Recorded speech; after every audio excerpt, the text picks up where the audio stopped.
रही है ना? क्या काम कर रही हो? देख रहा हूं मैं। ये छोटा शहर है, यहाँ लोगों को बात बनाते वक्त नहीं लगता। तो मैं क्या करूं?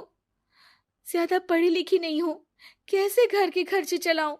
और आप तो काम करना ही नहीं चाहते। हाँ, ना चाहता हूं और ना ही करूंगा। रोली को पति की बात पर काफी गुस्सा आ जाता है। ठीक है, अगर मेरे जीवन में संघर्ष ही लिखा है तो वही सही। इस वक्त पति होने के नाते आपको मेरा साथ देना चाहिए था, लेकिन नहीं, आपने तो इस हाल में मुझे घर से बाहर निकालने की बात कह डाली। देखो, ये सारी फालतू की बातों के लिए वक्त नहीं है मेरे पास।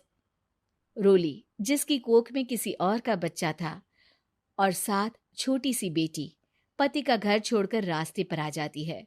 रोली के पास मायके के सिवा दूसरा कोई रास्ता नहीं होता। अरे रोली कैसी है? कितने दिनों के लिए आई है? हमेशा के लिए माँ। वो माँ को सारी बात बता देती है। ओए लड़की, इतनी हिम्मत का काम कर लिया। अरे ना ना, यहाँ कोई जगह नहीं है। तुम तो अपना बोरिया बिस्तर उठाओ और निकलो यहाँ से। रोली के पास अब मायके का रास्ता भी नहीं बचता। वो चुपचाप बच्ची को लेकर जा रही थी कि उसे दर्द होता है और वो डॉक्टर के पास चली जाती है। और फिर वहां वो एक प्यारे से बेटे को जन्म देती है। कितना प्यारा है! कितने अभागे हैं इसके माँ बाप, जो इसके पैदा होने पर भी नहीं है। तभी वहां डॉक्टर आ जाती है। रोली, बच्चे के पिता तुमसे मिलना चाहते हैं। आपका बहुत बहुत शुक्रिया।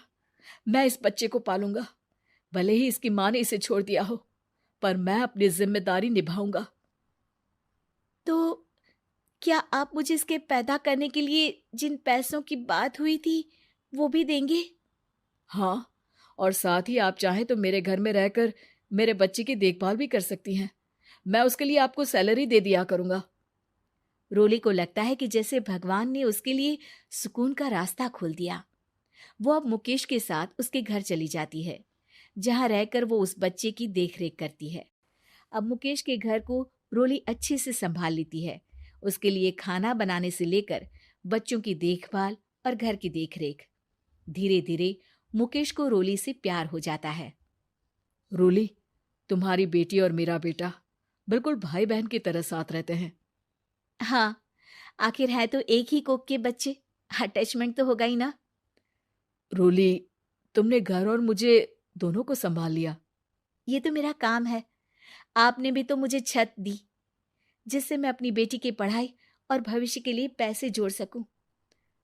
अब रोली, क्या तुम मुझसे शादी करोगी? अब मैं जानता हूं तुम्हारी भी शादी कुछ खास अच्छी नहीं रही। रोली को मुकेश की बात ठीक लगती है। वो उसे हाँ बोलने की सोच ही रही होती है कि उसके पहले पति का फोन आ जाता है। रोली, मैं बहुत परेशान हूं। मेरा एक्सीडेंट हो गया है। मैं चाहता हूं तुम वापस आ जाओ। रोली को पुराने पति की चिंता होने लगती है। वो सोचती है कि वो क्या कर रही थी। हाँ हाँ, ठीक है, मैं आ रही हूँ। हाँ रोली, आ जाओ, लेकिन बच्ची को कहीं हॉस्टल में छोड़कर आना, क्योंकि मैं नहीं चाहता कि हम लोगों के बीच फिर से वो सारी बातें हो। रोली को समझ आ जाता है कि पति आज भी सुधरा नहीं है। वो पति के पास जाने से इनकार कर मुकेश को हाँ कर देती है।